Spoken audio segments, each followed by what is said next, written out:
YouTube, and it was behind the scenes of tape. We're gonna do this here on live on the podcast. Ready? Yeah. Ready? Giây phút em gặp anh là em biết em si tình tình tình tình tang tang ting tang tình tình tình tang tang. Am I supposed to want to do that? What was that? Video just released.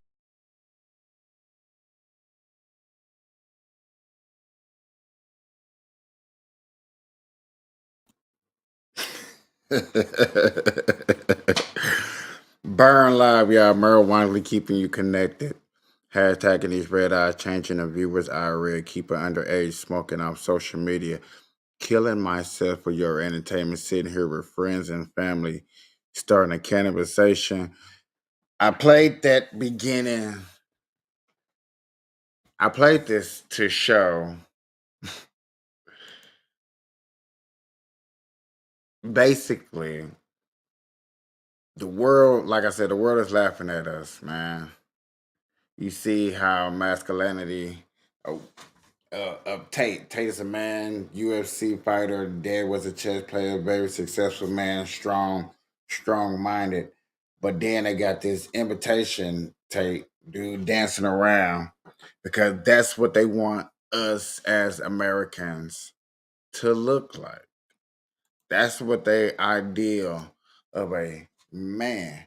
And I say that because, like, if y'all seen my special that I uploaded earlier today, I did that. I did a special on a special movie that came out, Sounds of Freedom. You got to go watch that. If you didn't see the show, I only posted it on my regular profile and on YouTube. If you want to go check it out, I did just about an hour. So I advise you go check that out. It's a very good episode. A lot of details, a lot of information that's up in there.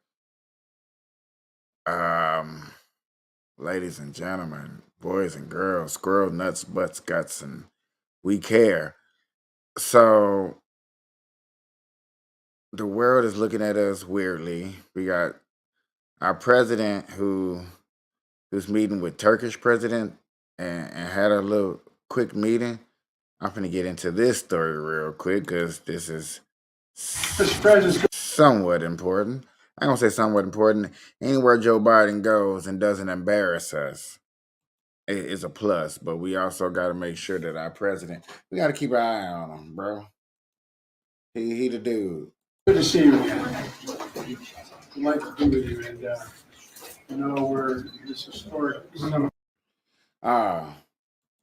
Get your blunts, get your weed, get your dabs. Let's let's get into this. Yeah. Meeting, resolving a lot of things. I hope. And, we made all the more historic by the agreement you reached yesterday and the addition of Sweden and how you're going to proceed. And thank you for your diplomacy and your courage to take that on. And I want to thank you for your leadership, Mr. President. Some of these, reaffirming our commitment today with thanks for close allies in NATO, and hope we can make it even stronger. So welcome.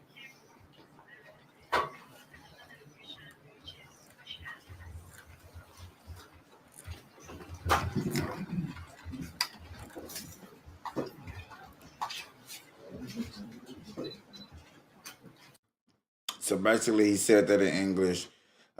People are listening to it, so he translating. Look like my dude about to hand out a card and have him read his response.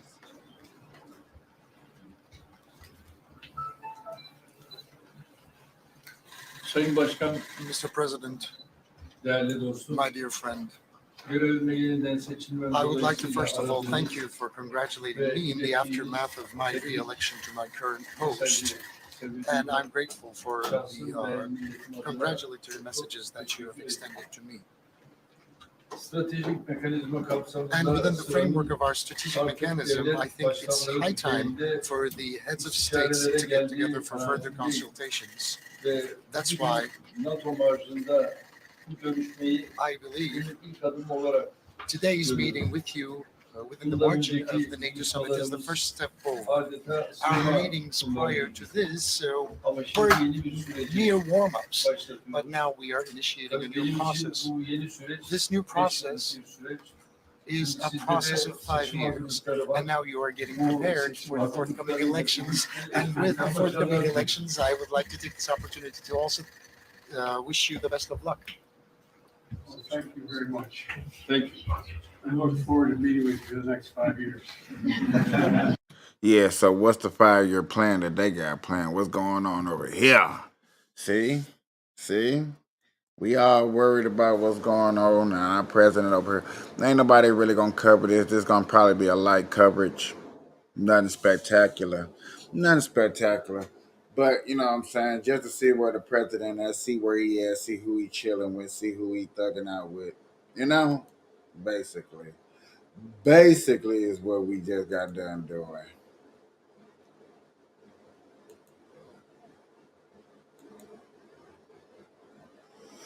I still think the world is laughing at us, man. I didn't put that in our comments just to be lightheaded or light-footed about my opinions and stuff like this. We aren't being shown that we are the squad. We are the country. You know what I'm saying? We're handing some of our best military weapons over to people. And me personally, I don't believe that's the smartest thing to do. I don't. I really don't.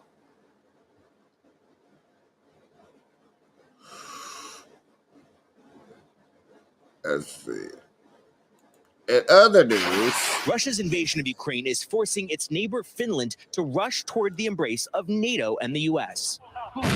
Just 1 month after joining NATO, Finland hosting its new allies for war games, learning how to fight together, and sending a clear message to Moscow. Finland's foreign minister telling NBC News that these days her country has almost no relationship with Russia. You can't have a normal relationship with a country that is actively waging a war, not complying with international law. But it wasn't always like this. For years, Finland and Sweden, just like Switzerland, prided themselves on neutrality, steering clear of conflicts between major powers. But look what's happened since Russia invaded Ukraine last year. Russia's border with NATO countries more than doubled. NATO's territory set to expand by more than 300,000 square miles, including Sweden. The U.S. troop presence in Europe surged to 100,000 for the first time in decades, with 40,000 NATO troops deployed to Russia's doorstep. And Russia's neighbors increasingly convinced that Moscow is a threat not just to Ukraine, but to them. It's really incredible how public opinion has changed. You know, when you look at Sweden and Finland, they were like 25% over decades in favor of NATO membership. With Russia's aggression, public opinion has changed. 80% Finland and Sweden are now in favor of NATO membership. Finland was invaded by the former Soviet Union back in 1939, but for decades, its 830-mile border with Russia has been calm. These days, the signs of a growing rupture are everywhere. Beyond hosting those military exercises, both on land and in air, Moscow and Helsinki are kicking out each other's diplomats. Russia shutting down Finland's consulate. this is why people have been saying the World War III is going to start off, and it's going to start like this. Now you got other countries that's getting involved. It's going to start pushing, and then you're going all allied friends. So yeah, we might be getting into World War III. Hopefully, it just doesn't touch our turf. Because I'm just saying, man, they come hit up America, bros. I'm letting y'all know a lot of marijuana industries are going to be shut down and taken over and used as boot camps and training camps and stuff like that. Walmarts are going to go like, okay, y'all seen this war. In St. Petersburg. Visits between their militaries designed to build trust now canceled. In southeast Finland, a statue of revolutionary leader Vladimir Lenin dismantled, while Finland begins building a border fence and tightening rules on Russian citizens crossing the border. How tense is the situation now on the Russia-Finland border? We have always had this long border with Russia, and unfortunately we have also been in a situation where we have had to defend our country against Russian invasion. We are not concerned. We are prepared. Josh Letterman is joining us now. And Josh, it is a reminder that the last thing Vladimir Putin wants is more NATO presence in his backyard. I'm laughing. Y'all just see me chuckle. Did they just say they finna build a wall? They finna build a wall, y'all. Building a wall. I just want to see, did y'all seen that? Where was that? Can I rewind back to the, oh, look at that. Look at that wall. Yes, indeedy, baby. Security cameras up so they can see. Now, they're not having problems like how we have it here in America with Mexico. But they're about to. Like they said, we're not done. We're prepared. We have to defend our country against Russian invasion. We are not concerned. We are prepared. My bad. They're not Josh Letterman concerned. is joining us now. And They're Josh, it is a prepared. reminder that the last thing Vladimir Putin wants is more NATO presence in his backyard. You know, it comes as we are getting an interesting look at the Russian military and some of its top brass. You've got these 3 Russian generals, one killed in an airstrike in Ukraine, another possibly assassinated while out for a jog, and some Russian officials describing a third who basically disappeared after last month's mutiny as taking a rest, taking a nap. I mean, what does this tell us right now about the top ranks of the military in Russia?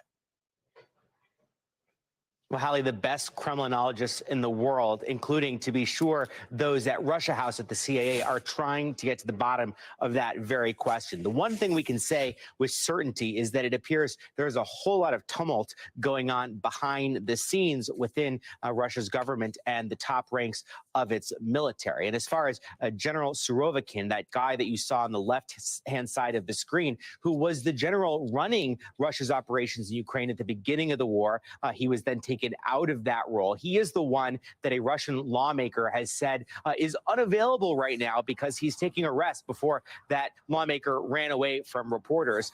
We know that he is someone that has been reported to have known in advance about Prigozhin, the leader of Wagner's plans to mount that armed rebellion against President Putin. And I asked a NATO official here in Vilnius yesterday, what do you guys really know right now about what is going on in Russia, and specifically with Prigozhin and the Wagner Group? And he said, look, we can't tell you where Prigozhin is right now. We don't know whether that deal for him to go to Belarus fell apart or just was never what it was described to be in the first place. They are trying to learn, just like we are, what exactly is going on within the... It's scary, man. It's not.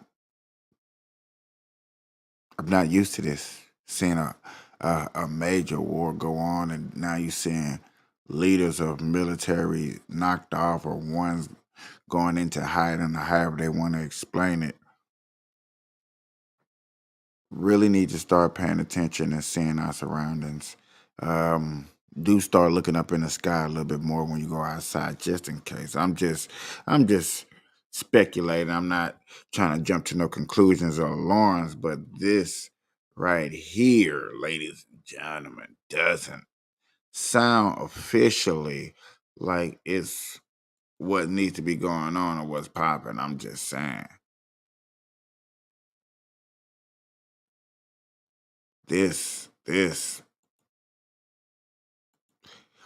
Remember how I'm trying to figure out how to say this without, you know what I'm saying, YouTube. But no, man, we have been doing stories of China and Russia losing. Now you see in China people buying up more and more countries. You see Russia.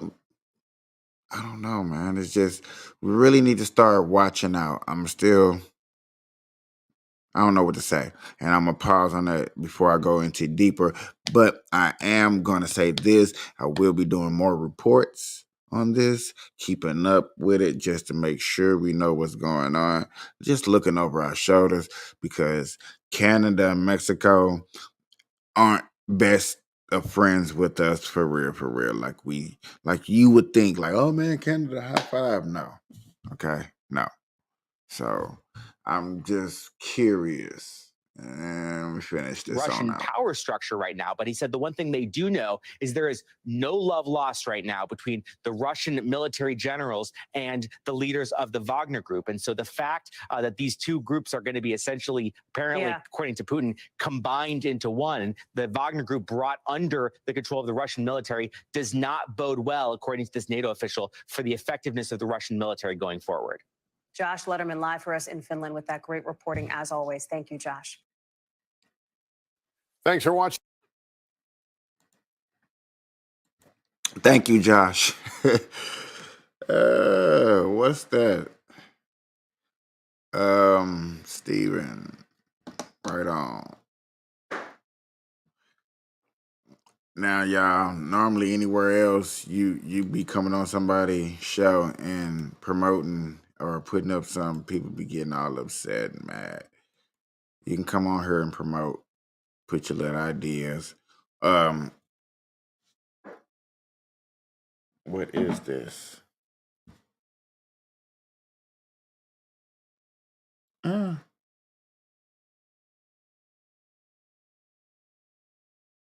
he put up his little menu. That's what's up, bro. No. Now, if you get a sale and they come from her, I want 2%. If you get any sales from this channel, give me 2%. You know what I'm saying? Let me get coming up ducats, all right? Because coming your prices a little up there. I'm just saying. And people wonder why I don't go to dispensaries or buy from the streets. Yeah, right. All right, man. Let's. I got another amid good growing one. tensions with China, we're with American forces in the Pacific, where General Mike Minahan is preparing his airmen for a mission he's warned could come soon. Do you think the U.S. could be at war with China in the next few years?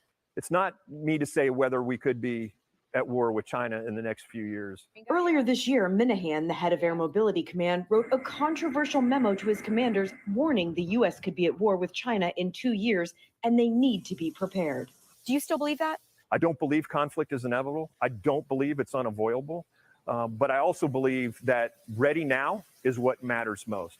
There have already been flashpoints. This Chinese fighter jet recently buzzing an American surveillance plane, and this Chinese warship crossing dangerously close to an American ship in the South China Sea. Minahan now preparing with Exercise Mobility Guardian, 70 aircraft and more than 3,000 airmen from 7 countries, the largest readiness exercise in the command's history, including this British cargo plane dropping off U.S. equipment, then simulating a medical evacuation. Also practicing resupplying bases in remote areas. Cargo door, acknowledged. This mission to drop supplies to airmen establishing a base on a tiny island north of Guam. We're directly over the drop zone right now. About a dozen aircraft are beginning to drop their supplies and aid to the troops below. In his memo, Minahan told airmen to get ready by firing from a clip and to aim for the head. I'm not trying to be provocative. I'm trying to provide my formation with the tools and the action and the priority necessary to win. Now, y'all see how I be like, man, I feel like this and this and this and this war going on. And then I find stories like this, y'all, and I be like, see, this is what I'm talking about. This is what I'm talking about. Like, he's you can't say that being prepared is like jumping the gun or being over anxious. It's just being prepared. It's having in your guts that something's coming and you feel unease with it and you try to tell people about it. And that's what I feel I'm doing today. It's just I feel like something is coming. I feel this aura, and I just wanted to share this. That's why I put what I put in my thing, and I hope that y'all can share this out. But yet again, this story right here only helps me just solidify how I feel. Do you still agree with everything you wrote in that January memo? I agree absolutely with the urgency and the action. Are you ready now? We are ready now. That assurance coming even as some critics have voiced concerns the U.S. is not modernizing equipment fast enough for a potential conflict. But Minahan telling us exercises like these are critical to being ready. Thanks for watching our. I feel like that is necessary.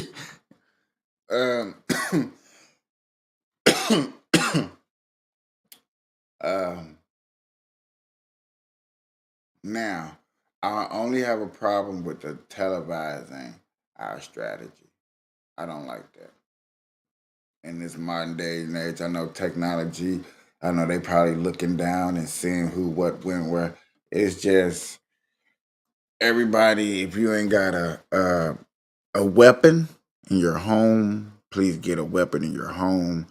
Please, if it's a guy, a weapon, something, anything to protect you and your family, is coming at time to where that is essential.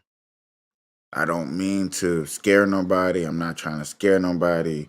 I'm just trying to prove and show that this is going on. This is what we see. This is only the beginning. Only the beginning. Let's prepare for the beginning now and not have a upsetting future.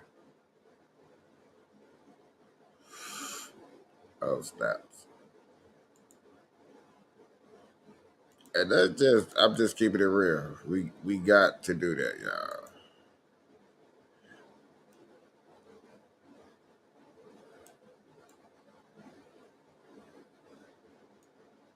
There we go. Y'all not supposed to see that big old gap and all in my desk. Y'all not supposed to see that. There we go.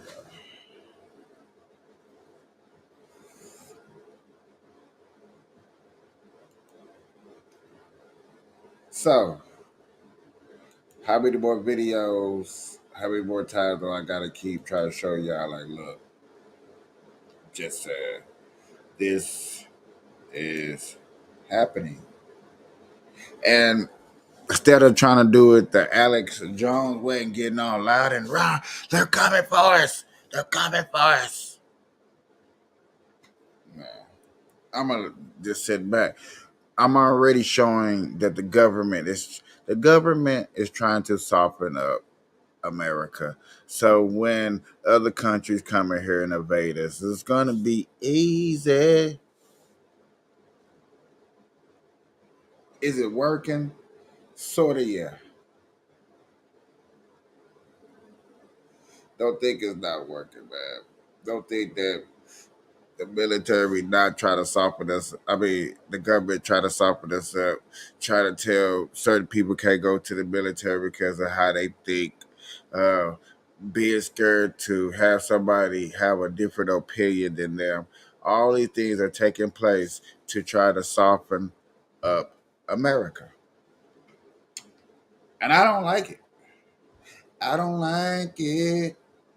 Not one bit.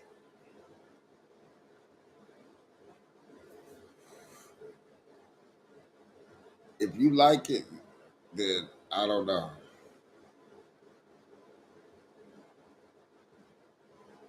I'm looking actually for another military because I got other stories, but it's gonna. No affirmative action. This is definitely. I knew this is informational when I glanced at it, so I had to play it for you guys. Okay. Means no women in college? The Supreme Court abolished affirmative action last week, saying that using race as a factor in college admissions is unconstitutional. The group that has been most successful in accessing diversity initiatives are white women. Yeah. Right? That's the group that has been most successful. So apparently white women are the most oppressed minority group benefiting from affirmative action. This does help explain Whoopi Goldberg's conclusion that it could lead to no women in colleges. This makes a kid, an Asian kid, a Native American kid, a black kid, feel like you don't matter. Is this leading to no women in colleges soon? Who knows? Even though 60% of college students are women, Whoopi was able to see through this data and conclude that affirmative action has a direct causal relationship to there being any women in college, just like the direct causal relationship between the hair on your back and that little mustache your mother-in-law has. Please like, comment, and subscribe.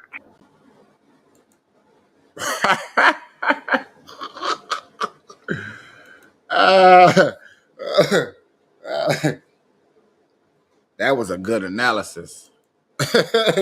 That was a good analysis, y'all. I'll just be trying to let you know. I'm just trying to bring up all these little weird receipts and stuff for you guys, just so y'all can see what's going on. Now, I am going to play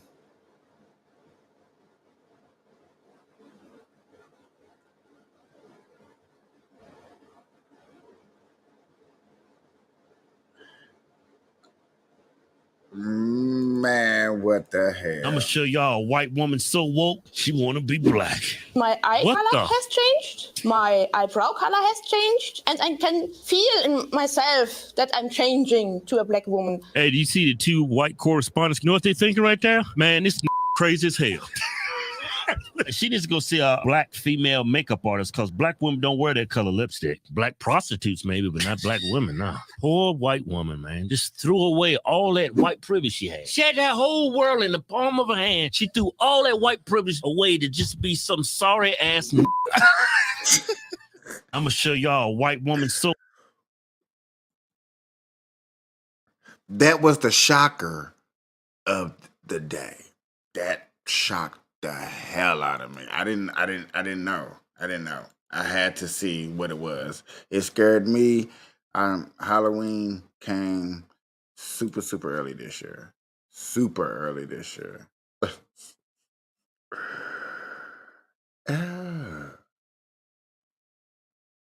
Just what? I got some good news for you, some bad news for you about the military in America. The good news is we are so much nicer in the Army. We are no longer mean, challenging people, telling them to toughen up because we care so much about your well-being. But the bad part about the military is we got weaker. Matter of fact, here's a recent article that came from Wall Street Journal stating in 2022, the U.S. military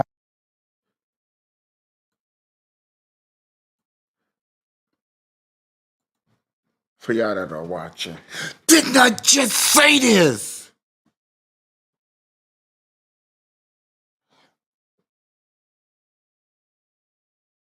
I just said this, man. I'm just like, okay, let me click around and find some reports. Let me just click around and find reports. And I just found the mother loads of reports. Oh my God. Woo. Woo. Y'all, come on, man. This is, you know what? Before we get into this, I'm just going to take a quick commercial break.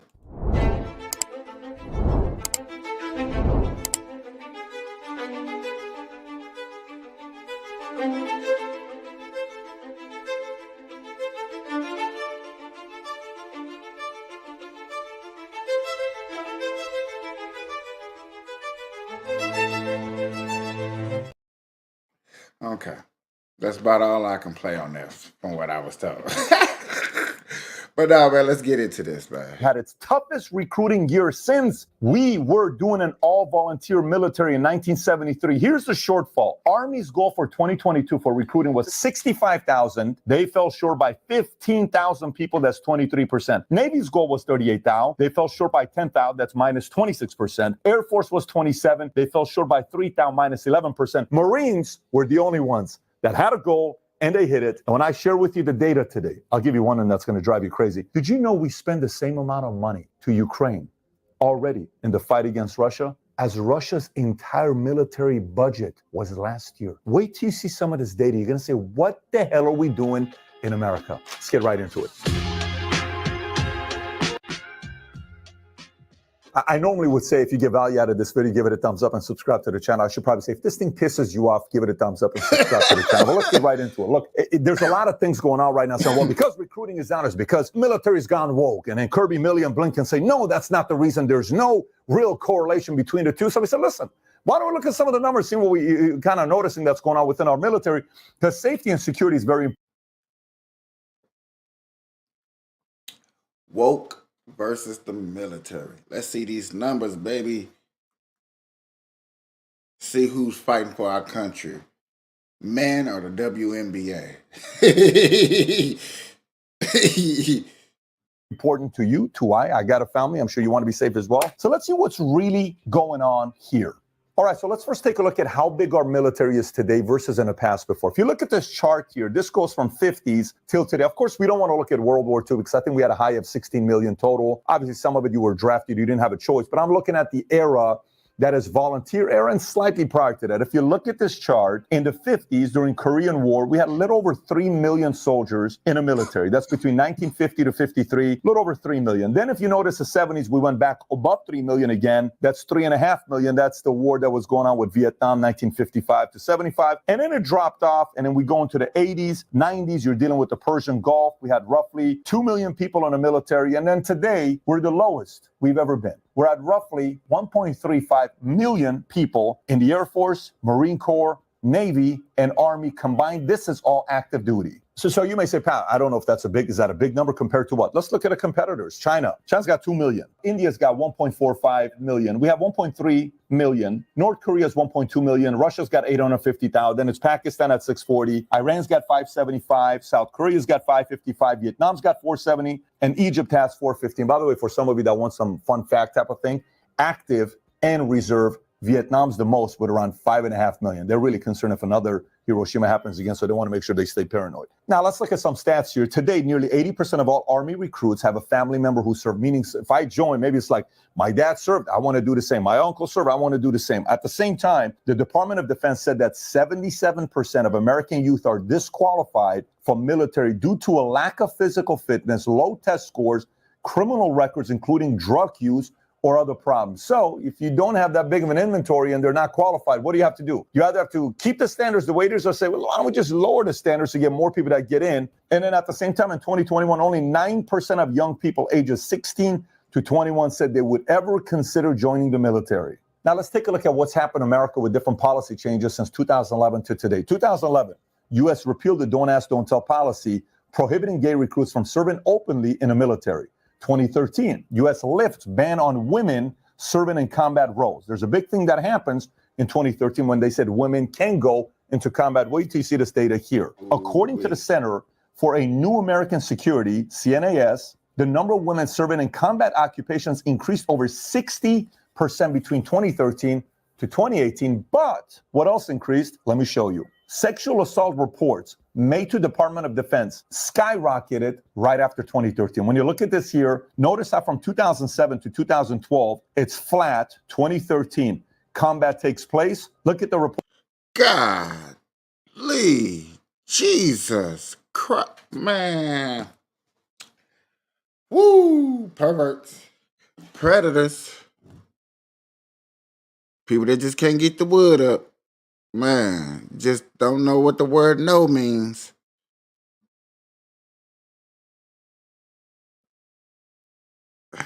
That's a disgrace to look at for as our military. When, like, I understand why the young people don't want in. I understand why women don't want to go in. Now they're like, shit, over 60. I thought it was gonna be maybe 40%, 30%, 60% of women are now in combat. Crazy. So this, like I said earlier, man, y'all don't think they trying to soften up our military so some other country can try to take over us and we can be ran over by another country? Keep watching this data. Reports all the way at the top in total reports. From 3,604 reports to next year, 5,518, and it's climbed all over 8,000 today. So you may say, wait a minute, so what are you saying? You know, that's okay? I'm not saying it's okay. All I'm saying is when you send thousands of men who are 18 to 25 years old with the testosterone level here and the ratio for soldiers in active duty, not in combat, is for every 5 male active duty, there's 1 female. So out of 6, 1 is a female, 5 is a male. And in combat, the ratios are astronomically higher. You're putting these men in a bad situation. Well, that's an excuse you're making for them. I'm not telling them. Don't put people in a bad situation to do something bad. These numbers tell us it's not a good thing that is happening. Again, bad policies have consequences. This is showing this was a bad policy. I like how he break it down so you understand a policy when it's put in place and what is bad. I love it. I'm loving them. And everybody get to learn together.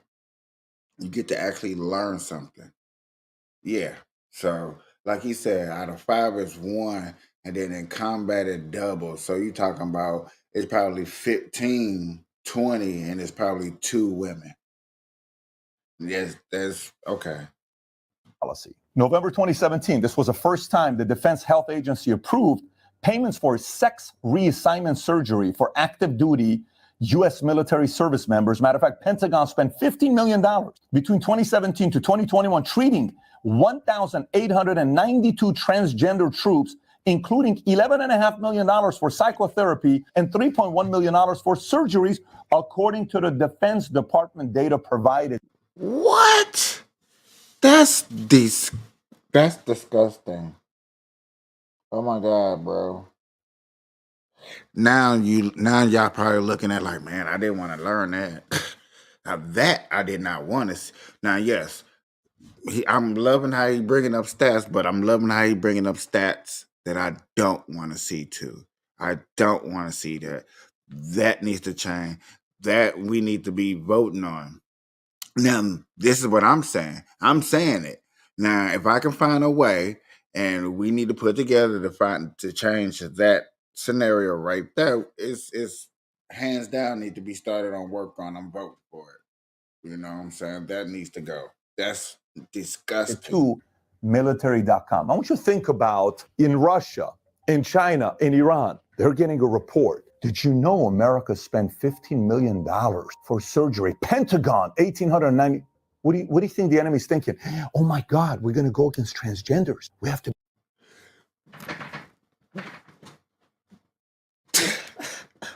be very careful because this is like a level above Navy SEAL. Or do you think they're laughing, saying, what the hell happened to the most feared military in the world? Is that really what the Pentagon? Who the hell is running the Pentagon to prove numbers like this? How would you look at it if the military said it? By the way, you can talk about woke policies maybe in business and other places and sell it. In war, where your safety's on the line, this sounds ludicrous to me. I don't know if it does to you as well. And so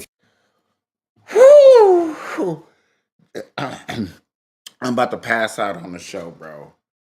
This is what I be meaning about killing myself for your entertainment. Because this right here is what I'm saying. I've been saying it for like 3 or 4 days, like 2 or 3 weeks. And like, I know people that think I'm going crazy, I'm going nuts, but I'm so thankful that he did the report and you got to see it and you're seeing it live here. And I don't know, oh, I got him on a bad look. But I gotta really learn how to cut these videos down and to remake them, because bro, this is disgusting and terrible. Go buy you a gun. Go get strapped up, bro. my age, in your 40s, you're going to look at this one and say, what are these guys talking about here? But today, remember, we're nicer today. We're more pleasant today. We do wusa today in the military, and we do yoga, because that's how we defend our country, by being peaceful and telling the enemy, hey, China, before you kill us, why don't we do yoga together so we can have more peace? What do you think about that? China's going to be like, you're out of your flipping mind, Mr. Enemy. Boom. We win.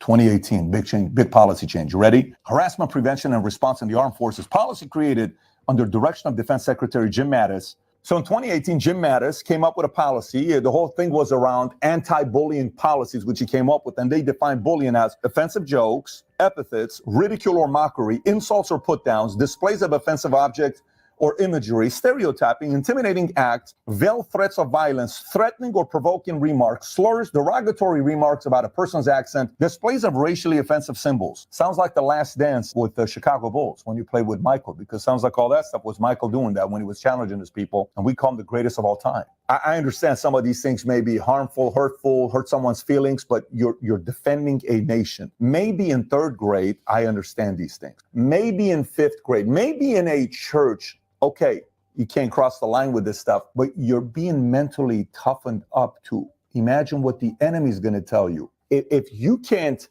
take something from up here, how are you going to, do you see the logic behind that? Now, the next one I understand, discrimination based on race, color, religion, sex, national origin, sexual orientation. But even with that, do you want more women in war, in combat? Then these are questions we have to be asking, because it's not working. And then unwanted sexual advances, requests for sexual favors, offensive comments or gestures of a sexual nature. And then a couple other things they have here, obviously hazing and retaliation. I get the whole retaliation code red, you can't handle the truth, totally get it. Now, all that stuff is fine, but let's see what this did. What was the impact of this in different services that we have?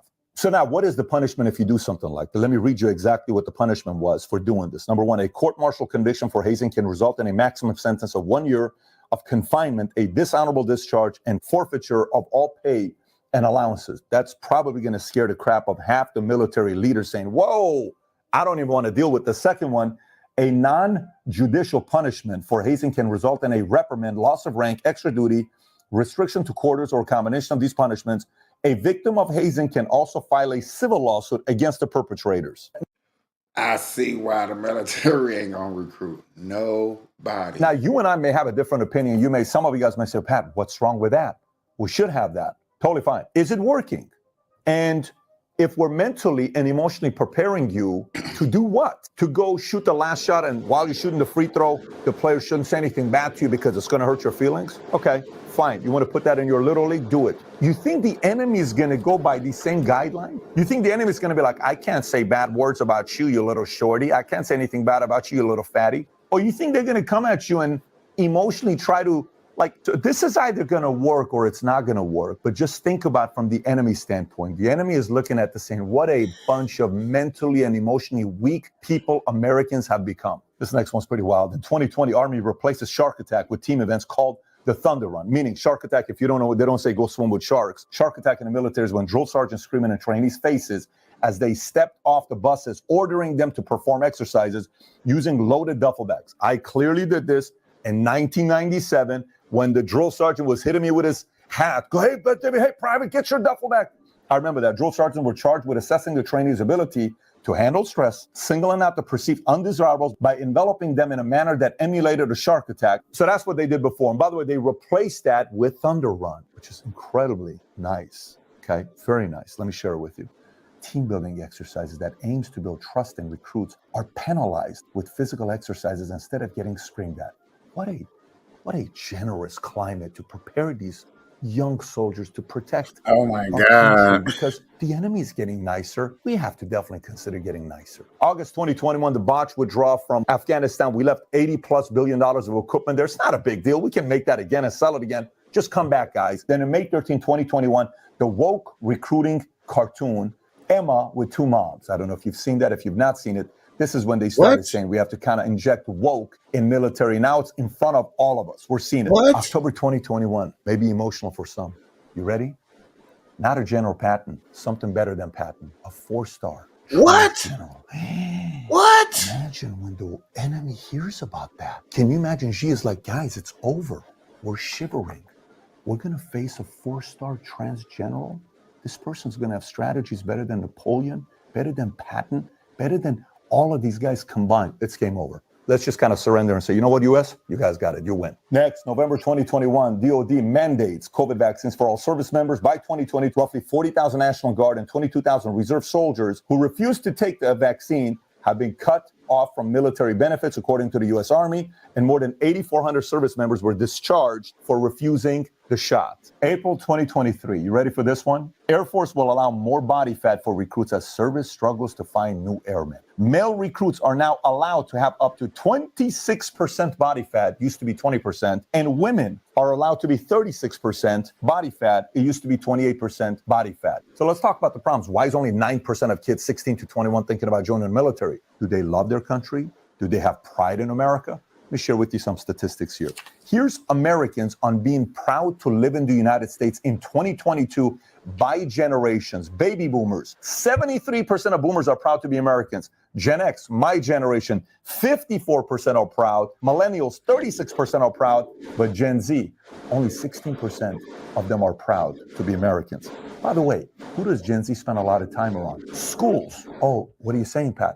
Yeah, they're in high school, they're in middle school, they're in junior high school. Are you saying teachers are not proud to be Americans? Why else would they not be proud to be Americans? They spend more time around teachers than they do around their parents. Who else would inject not being proud of being an American. Mom and dad are working from 8 to 6 o'clock in the afternoon, evening, 5 o'clock, and then they come home and they're watching TV. But they're around teachers all day long saying, well, America's not what it used to be. America's capitalist. America, rich people. Man, I hate America. America sucks. That's why we have these numbers. By the way, in China, you ready? 2023 Global Public Opinion Index showed 80% of respondents are honored to be Chinese and 85% often proud of the country's achievement. Russia, 67 to 83% are proud. Iran, 67 proud. US Gen Z, 16% proud. Let me show you this other chart by Statista.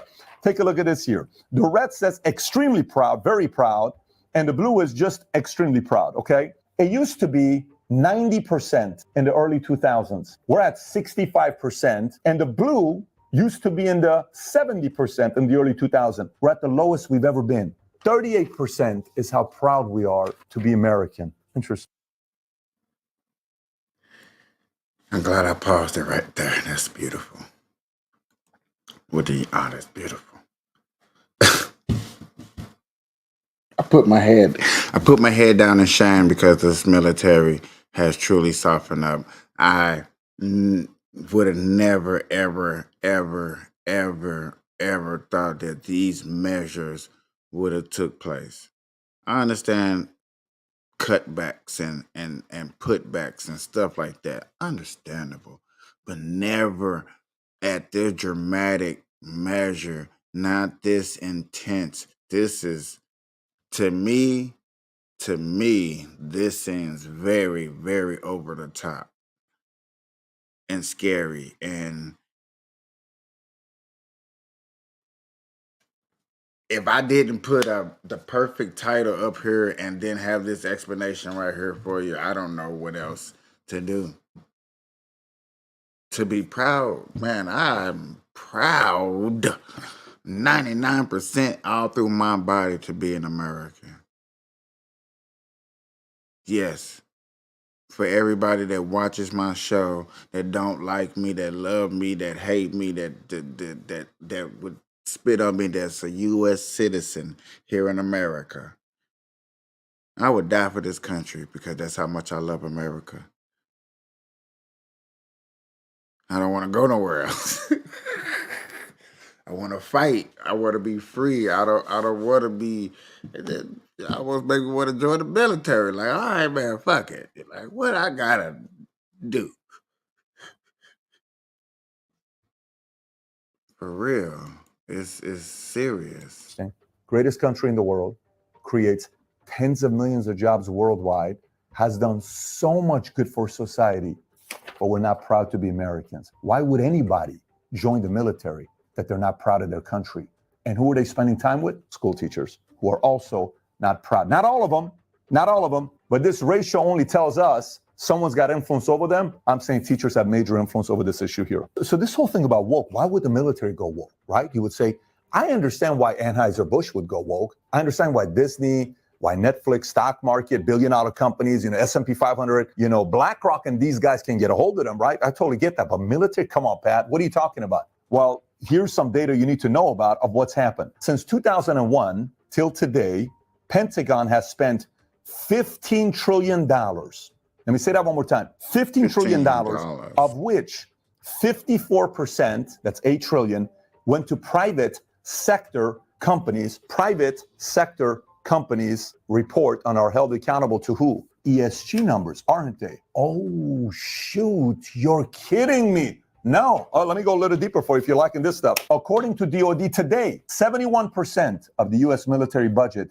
goes to private defense contractors. Let me give you some of these numbers here. You ready? Number one, Lockheed Martin, $39.2 billion. Number two, Boeing, $23.6 billion. Number three, Raytheon, then General Dynamics, then Northrop Grumman. Look what number six is. How the hell is Pfizer on this list? $13.3 billion for what? Pfizer's even making money off the military for the vaccine? Then you got L3 Harris Technologies. Then it's Humana. Then you got Huntington Ingalls. And then number 10 is Moderna. Got $7 billion. From who? Are you serious? Yes.